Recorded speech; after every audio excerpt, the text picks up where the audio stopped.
Environment यानी पर्यावरण को कवर करते हैं। हरियाणा में जटायु प्रजनन केंद्र है, पिंजौर में है। यहाँ से गिद्धों की जो 20 विलुप्त प्रजातियां हैं, उन गिद्धों को गुजरात के जामनगर में है Greens Zoological Rescue and Rehabilitation Kingdom, यहाँ पर दिया गया है, यहाँ पर सौंपा गया है। हरियाणा गिद्धों पर शोध करने वाला भारत का पहला राज्य है। इसके अलावा पंचकुला में एक तितर प्रजनन केंद्र भी है, ये पंचकुला के मोरनी हिल्स में है। और गिद्ध और लाल जंगली मुर्गा प्रजनन केंद्र ये पिंजौर में है, पंचकुला के। कुल प्रजनन केंद्र हरियाणा में 6 हैं, जैसे कुरुक्षेत्र में है मगरमच्छ प्रजनन केंद्र, जो कुरुक्षेत्र के भौर सैदान में है, और दूसरा कुरुक्षेत्र के पीपली में है काला हिरन प्रजनन केंद्र। इसके अलावा चिंकारा प्रजनन केंद्र है जो भिवानी के कैरू में है, और मोर व चिंकारा प्रजनन केंद्र ये रेवाड़ी के झाबुआ में है। देखो चिंकारा कहां पर आता है, चिंकारा प्रजनन केंद्र तो है कैरू में भिवानी के, पर अगर साथ में आ जाए चिंकारा व मोर प्रजनन केंद्र, चिंकारा व मोर ये एक ही प्रजनन केंद्र है, ये रेवाड़ी के झाबुआ में है।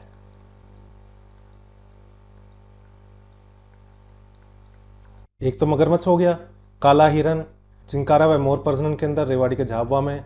चौथा हो गया चिंकारा प्रजनन केंद्र कैरू में। पांचवा हो गया तितर प्रजनन केंद्र, जो कहां पर है, पंचकुला के मोरनी हिल्स में, मोरनी में। और छठा हो गया गिद्ध का प्रजनन केंद्र और लाल जंगली मुर्गा प्रजनन केंद्र, जो पंचकुला के पिंजौर में है। सभी को राम राम। हरियाणा हाल फिलहाल करंट अफेयर सीरीज में आपका स्वागत है। इस सीरीज में हम जनवरी 2024 से दिसंबर 2024 के करंट अफेयर्स टॉपिक और मैप के साथ कवर करवा रहे हैं। इससे आपको याद करने में काफ़ी आसानी होगी और आप इसकी पीडीएफ भी ले सकते हो। इसके बारे में लेक्चर के एंड में डिस्कस करते हैं। अभी लेक्चर कंटिन्यू करते हैं। इको सेंसिटिव जोन घोषित किया है जो चंडीगढ़ में सुखना वाइल्ड लाइफ सेंचुरी है, सुखना लेक के आसपास की जो सुखना वाइल्ड लाइफ सेंचुरी है, इसको इको सेंसिटिव जोन घोषित किया गया है। इको सेंसिटिव जोन कौन बनाता है? ये union ministry of environment, forest and climate change, ये इको सेंसिटिव जोन डिसाइड करती है। सुखना लेक कहां पर है? चंडीगढ़ में। पंचकुला हरियाणा का इकलौता डिस्ट्रिक्ट है जो चंडीगढ़ के साथ बॉर्डर शेयर करता है। चंडीगढ़ का डिजाइन ली कार्बूजियर ने बनाया था। ली कार्बूजियर का बर्थ प्लेस तो हुआ था स्विट्जरलैंड में, स्विस थे ये, पर बाद में ये फ्रांस चले गए थे। तो जिस टाइम इन्होंने काम स्टार्ट किया था उस टाइम फ्रांस में थे, और जन्म कहां पे हुआ था इनका? स्विट्जरलैंड में। 1950 में चंडीगढ़ बनाने का काम शुरू हुआ था, और 1960 में ये ज़्यादातर कंप्लीट हो गया था। जो मेन मेन बिल्डिंग्स थी वे बन गई थी, और 1 नवंबर 1966 को चंडीगढ़ को यूटी बना दिया था, और साथ ही पंजाब और हरियाणा की शेयर्ड कैपिटल बन गई थी, दोनों की राजधानी। एक और करंट अफेयर का क्वेश्चन आ जाता है कि चंडीगढ़ की अभी नई मेयर बनी है, कौन बनी है? हरप्रीत कौर। रेड रूफ प्रजाति के कछुए, ये दुर्लभ प्रजाति के कछुए हैं। ये फतेहाबाद का गांव काजल हेडी है, यहां पर ये कछुए दिखाए गए हैं रेड रूफ प्रजाति के। फतेहाबाद हरियाणा की पिंक सिटी भी है। इसके अलावा यहाँ पे पुरातात्विक स्थल हैं जैसे कुनाल, बनावली,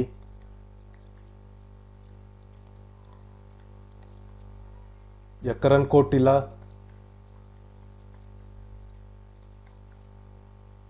ये सभी फतेहाबाद में है। करणकोट टीला तो कहां पर है? फतेहाबाद में। पर करण लेक की बात आ जाए तो वो करनाल में, और अगर गौकरण तालाब आ जाए तो वो रोहतक में है। अब यमुनानगर का पॉइंट देख लो।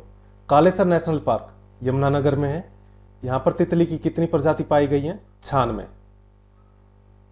हरियाणा में 2 नेशनल पार्क हैं, एक तो कालेसर नेशनल पार्क और एक सुल्तानपुर नेशनल पार्क।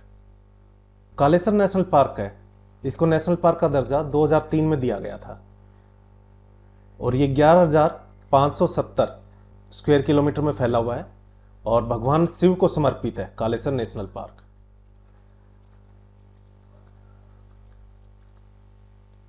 सबसे बड़ा है ये, क्योंकि 2 ही है। एक तो सुल्तानपुर नेशनल पार्क, वो तो 1.43 स्क्वायर किलोमीटर का है, पर यह है 11,570 स्क्वायर किलोमीटर का, यानी सबसे बड़ा है कालेसर नेशनल पार्क, 2003 में बना था। और सुल्तानपुर नेशनल पार्क की बात करें तो वो बना था 1991 में। पहले कौन सा बना था? Sultanpur national park. कहाँ पर ये सुल्तानपुर नेशनल पार्क? गुरुग्राम के फर्रुख नगर में। और यहाँ पर जो झील है सुल्तानपुर झील, उसको 1971 में पक्षी अभयारण्य का दर्जा दे दिया था और उसका नाम रखा था डॉक्टर सलीम पक्षी विहार। डॉक्टर सलीम कौन थे? इनको बर्डमैन ऑफ इंडिया भी कहा जाता है। इस झील में काफी अप्रवासी पक्षी आते थे और जिनमें सबसे फेमस है साइबेरियन सारस। जब साइबेरिया में ज्यादा ठंड हो जाती है तो वो यहां पर आ जाते हैं। जो सुल्तानपुर झील है, इस वजह से सुल्तानपुर नेशनल पार्क को और साथ ही भिंडावास झील की वजह से भिंडावास वन्यजीव अभयारण्य, इन दोनों को रामसर साइट्स का दर्जा दिया गया है। हरियाणा में 2 रामसर साइट्स हैं, एक तो सुल्तानपुर नेशनल पार्क में और एक भिंडावास वन्यजीव अभयारण्य में। हरियाणा में रोहतक में जू है, वहां पर शेरनी सुधा है, उसने 2 शावकों को जन्म दिया है। हरियाणा के किस जू में है शेरनी सुधा? रोहतक के जू में, रोहतक के चिड़ियाघर में। हरियाणा में कितने चिड़ियाघर हैं? 3 चिड़ियाघर हैं। ट्रिक है, BRP, भिवानी, रोहतक और पीपली। पीपली कहां पर? कुरुक्षेत्र में। और जो ये 2 शावक थे, इनके नाम भी रखे गए हैं। एक का नाम वीरू और एक का नाम संजू। इन दोनों शावकों के नाम है ये। इसके अलावा रोहतक के चिड़ियाघर में मार्सोसेट प्रजाति के बंदरों को लाया गया है। मार्सोसेट ये दुनिया के सबसे छोटे बंदरों की प्रजाति है। कहां पर मिलती है? दक्षिण अमेरिका और ब्राजील में। ब्राजील कहां पर है? दक्षिण अमेरिका में ही है। हरियाणा में 2 रामसर साइट्स हैं, एक तो सुल्तानपुर राष्ट्रीय उद्यान जो गुरुग्राम के फर्रुख नगर में है, और भिंडावास वन्यजीव अभयारण्य, ये कहां पर है? झज्जर में। गुरुग्राम में जो सुखराली गांव है, वहां पर तालाब के पानी को शुद्धिकरण यानी साफ करने में सहयोग करेगा कौन? फिनलैंड का दूतावास। अप्रैल 2022 में हरियाणा ने एक स्कीम स्टार्ट की थी, अमृत सरोवर मिशन।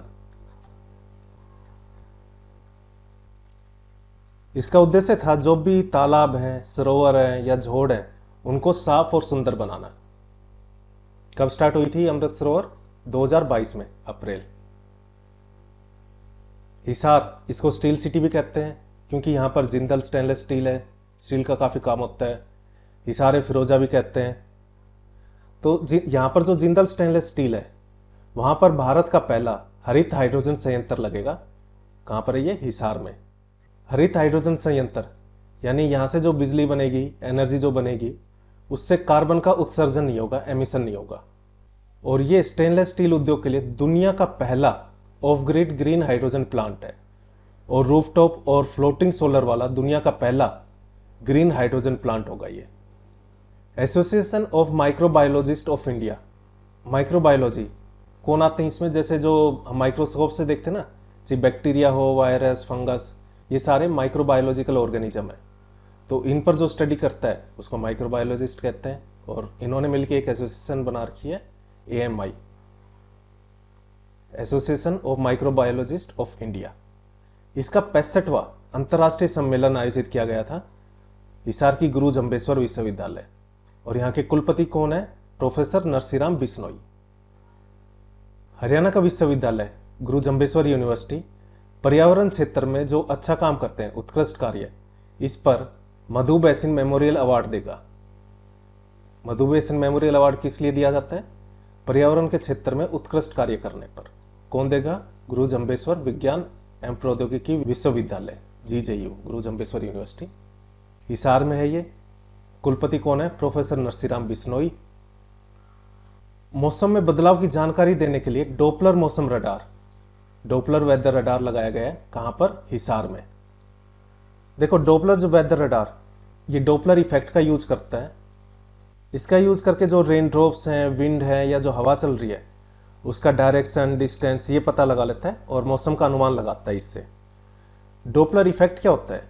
ये कोई फ्रीक्वेंसी यूज करता है, चाहे वो किसी वेव की हो, लाइट की हो या फिर साउंड की हो, और उससे आइडिया लगाता है कि जो कोई ऑब्जेक्ट है वो पास आ रहा है, दूर आ रहा है, स्पीड क्या है उसकी। इसी का यूज करके इस रडार में इसी डोपलर इफेक्ट का यूज करते हैं। जैसे आपने जो स्पीड कैमरास भी देखे होंगे, कई जगह लगे हुए हैं ना, दिल्ली, गुड़गांव, चंडीगढ़, पंचकुला, यहाँ पर, तो वे भी डोपलर इफेक्ट का यूज करते हैं। कार की स्पीड उससे पता चलती है, पास आ रही है दूर जा रही है ये पता चलता है, और वो वहीं से ही चालान काट देते हैं। अब हिसार के बारे में देख लेते हैं। हिसार में जो पुरातात्विक स्थल है वो सीसवाल, राखी गढ़ी, ये काफ़ी इंपॉर्टेंट है।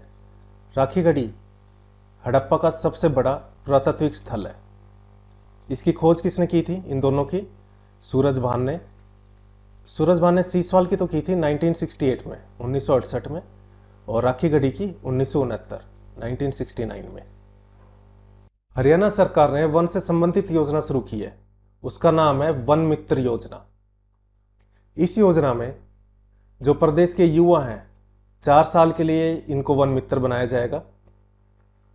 और इसमें कौन शामिल हो सकते हैं? एक तो जिनकी आय 1,80,000 से कम है, पूरे परिवार की आय, उस परिवार का एक सदस्य इसमें शामिल हो सकता है जिसकी उम्र 18 से 60 साल तक की है। और इनका काम क्या होगा? जो गैर वन भूमि है वहाँ पर ये 1,000 पौधे तक लगा सकते हैं, और इससे इनको फायदा होगा। इसके लिए इनको रुपए मिलेंगे। जो गड्ढा खोदेंगे उसके लिए प्रत्येक गड्ढे के लिए तो 20 रुपये, और प्रत्येक पौधे के लिए 30 रुपये मिलेंगे। पर ऐसे नहीं सिर्फ ये पौधे खुद ही लगा दिए या फिर नहीं लगाए तो भी बता दिए। इसके लिए इनको जियो टैगिंग करके पोर्टल पर फोटो अपलोड करना होगा। उद्देश्य क्या है? ताकि हरियाणा में वन क्षेत्र बढ़े, ज़्यादा पेड़ लगे।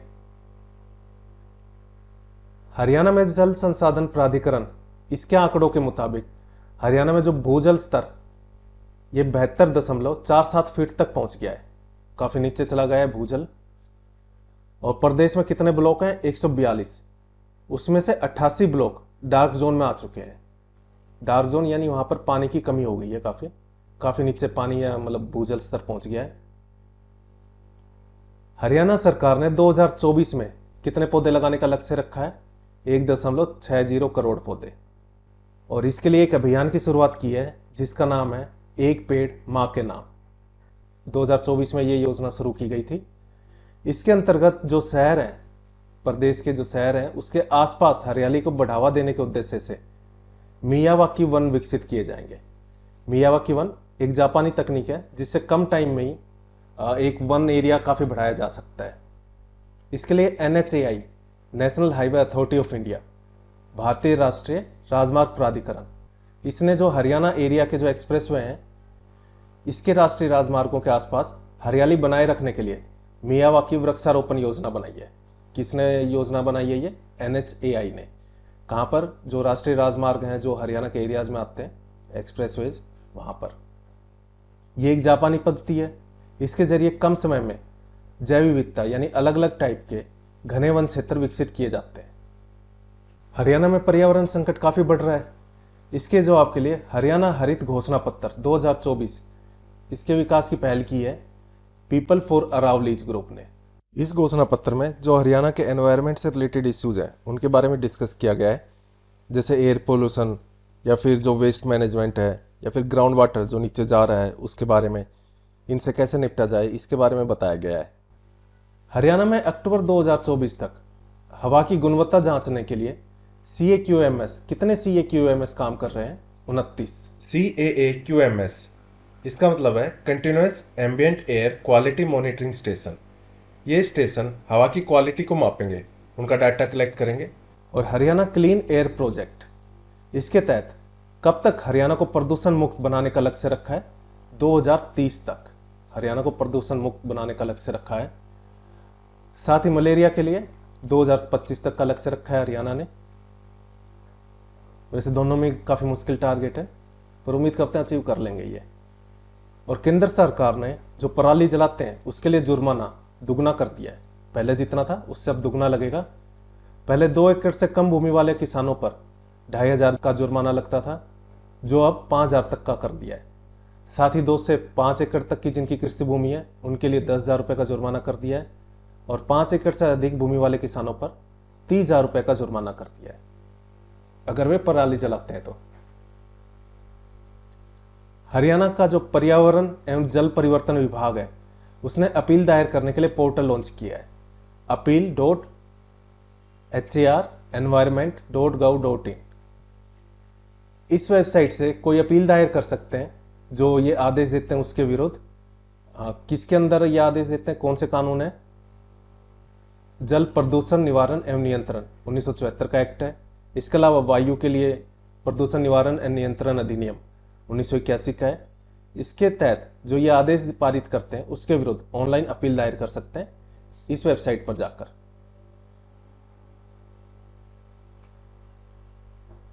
ISFR Indian state forest report 2023 में आई थी।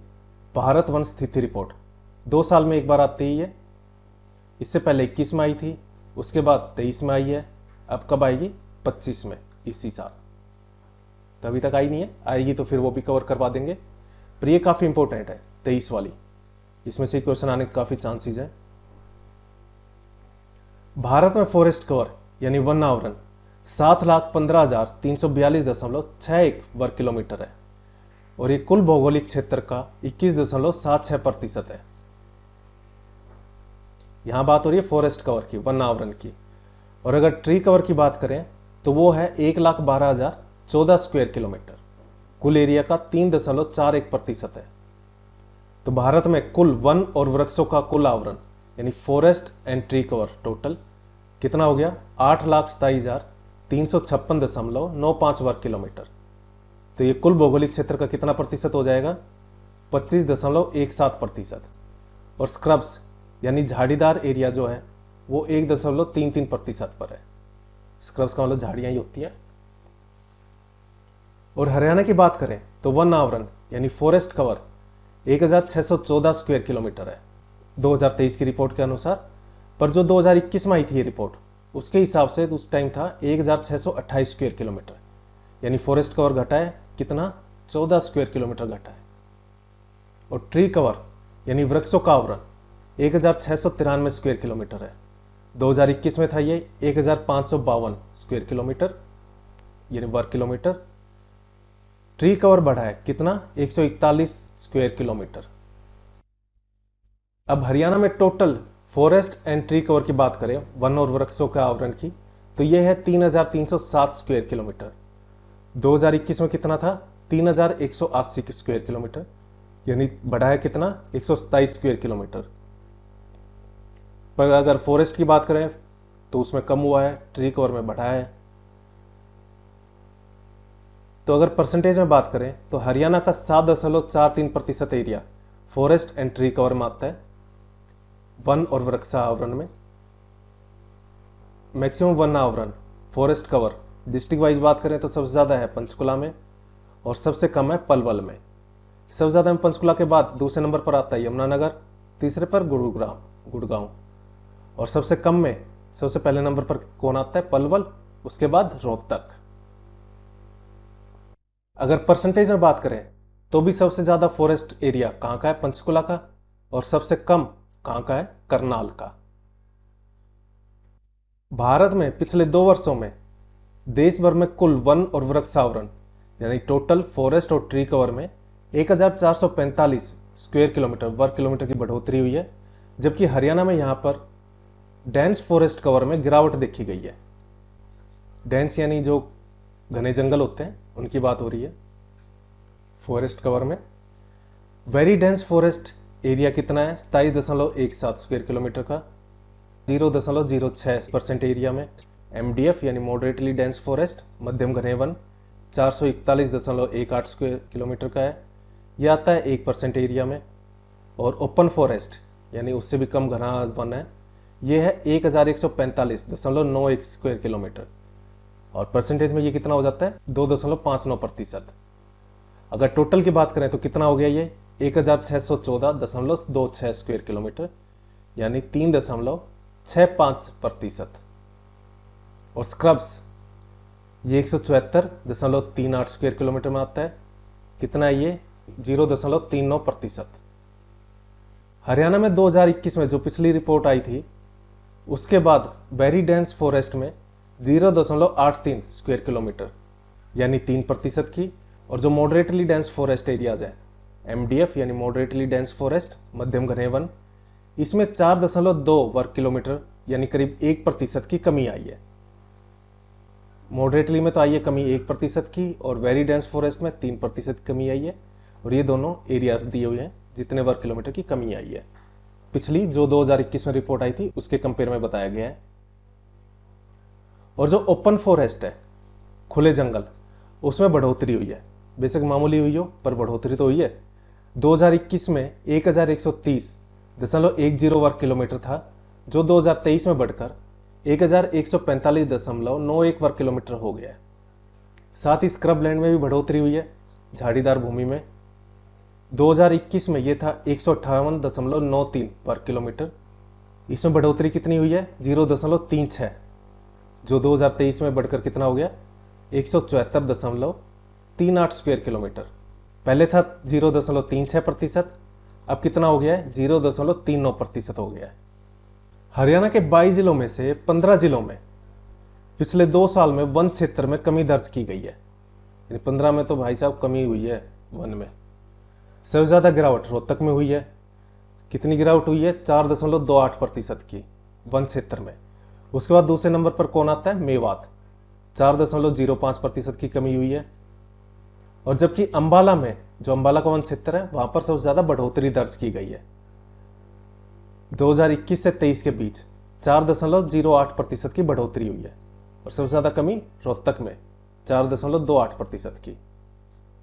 और 2021 की तुलना में भारत के कुल वन और वृक्ष आवरण, भारत के टोटल फॉरेस्ट और ट्री कवर एरियाज में 1445 स्क्वायर किलोमीटर की बढ़ोतरी हुई है, जिसमें जो फॉरेस्ट कवर है, वन आवरण, उसमें 156 स्क्वायर किलोमीटर की बढ़ोतरी हुई है। और ट्री कवर यानी वृक्ष आवरण में 1289 स्क्वायर किलोमीटर की बढ़ोतरी हुई है। हरियाणा में अभिलिखित वन क्षेत्र यानी recorded forest area RFA 1559 square kilometre का है। हरियाणा में जो रिकॉर्डेड फॉरेस्ट एरियाज है, उसमें से 249 स्क्वायर किलोमीटर रिजर्व फॉरेस्ट में आते हैं, यानी आरक्षित वन में। और 1158 स्क्वायर किलोमीटर संरक्षित वन में आते हैं, यानी प्रोटेक्टेड फॉरेस्ट में। और 152 स्क्वायर किलोमीटर अवर्गीकृत वन यानी अनक्लासिफाइड फॉरेस्ट है। और प्रोटेक्टेड एरियाज में क्या क्या शामिल है, हरियाणा के 2 तो नेशनल पार्क, सुल्तानपुर और कालेसर, इसके अलावा 7 वाइल्ड लाइफ सेंचुरीज हैं और 2 कंजर्वेशन रिजर्व हैं। देखो ये 7 क्यों हैं, क्योंकि जो सिरसा में थी अबूब शहर, उसको हटा दिया गया है। पहले कितनी वाइल्ड लाइफ सेंचुरीज थी 8, पर अब सिरसा वाली हटा दी है तो कितनी हो गई 7। अभी डिटेल में नहीं बता पाएंगे, उसके लिए आप जो हमारी हरियाणा की रिवीजन क्लासेज है वो उसमें देख लेना, काफी अच्छे से डिटेल में बताया गया है। हरियाणा में 500 से अधिक पक्षी प्रजाति यानी बर्ड स्पीसीज पाई जाती है। कितनी, 500 से ज्यादा। अब फॉरेस्ट सेंसस तो आता है हर साल, तो 2024 में जो आया था उसको देख लेते हैं। इस बार पहली बार ट्री सेंसस शामिल किया गया था। इसमें जो डेजिग्नेटेड फॉरेस्ट है, निर्दिष्ट वन, उनके बाहर के ही पेड़ों को गिना गया था। तो यहां पर कितने पेड़ हैं, 4.1 करोड़ पेड़ है, जिसमें नीम, शीशम, पीपल, बरगद, नीलगिरी, ये सामान्य प्रजातियां हैं। जो इस बार ट्री सेंसस किया था, ये जो जंगल के बाहर वृक्षों की संख्या का डाटा है ये प्रदान करता है। और इस बार वृक्षों में सबसे अधिक संख्या कहां पर है, यमुनानगर में। इसके बाद अंबाला, सिरसा, भिवानी और हिसार में पाई गई है। ये सबसे इंपॉर्टेंट है, सबसे अधिक वनों के बाहर वृक्ष यमुनानगर में मिले हैं। और फरीदाबाद में सबसे कम मिले हैं, फरीदाबाद की गिनती सबसे कम थी इसमें। और इसके बाद आते हैं कुरुक्षेत्र, पलवल, गुड़गांव और रोहतक। हरियाणा में भारत में सबसे कम वन और वृक्ष क्षेत्र हैं। भारत में सबसे कम वाला राज्य कौन सा है, जहां पर सबसे कम वन और वृक्ष एरिया है, हरियाणा। कोई प्राउड वाली बात नहीं है। राष्ट्रीय वन नीति नेशनल फॉरेस्ट पॉलिसी 1988 में आई थी। इसका लक्ष्य है कि प्रत्येक राज्य का 20% एरिया वन और वृक्ष में आए। पर हरियाणा में जो 22 जिले हैं, उनमें से 21 में 20% से कम वन और वृक्ष आवरण है। देखो कुछ जगह हो तो चल जाता है, पर ज्यादातर यानी सिर्फ एक ही है जहां पर 20% से ज्यादा है। वो कौन सा होगा, सबको पता है, पंचकुला। बाकी सब में 20% से कम वन और वृक्ष है। करनाल में सबसे कम है, कितने हैं, 1.8%। इसके साथ सबसे निचले स्थान पर है। और पंचकुला में सबसे ज्यादा वन और वृक्ष आवरण है, कितना है, 47.4%, शीर्ष पर है। गुड़गांव ये 12.9% के साथ छठे स्थान पर आता है। देखो करनाल और पंचकुला ये आपको तो याद होने चाहिए। अब ये कुछ इंपॉर्टेंट पॉइंट्स देख लेते हैं। हरियाणा में किस जिले में वनों के बाहर सबसे ज्यादा पेड़ मिले हैं, यमुनानगर में और सबसे कम फरीदाबाद में।